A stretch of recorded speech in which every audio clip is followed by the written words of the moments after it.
दे पूरा हाल रे की अखियों से गोली मारे, की अखियों से गोली मारे,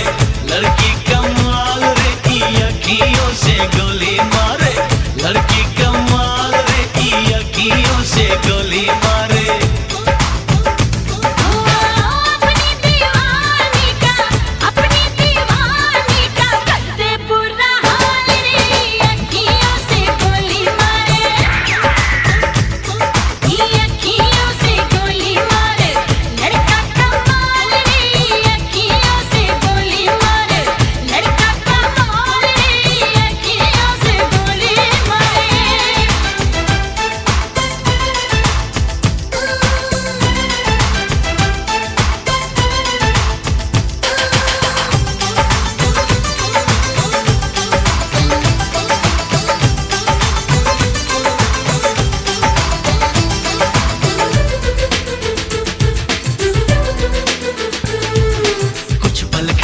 कुछ लहरा के हिरनी जैसी चलती है,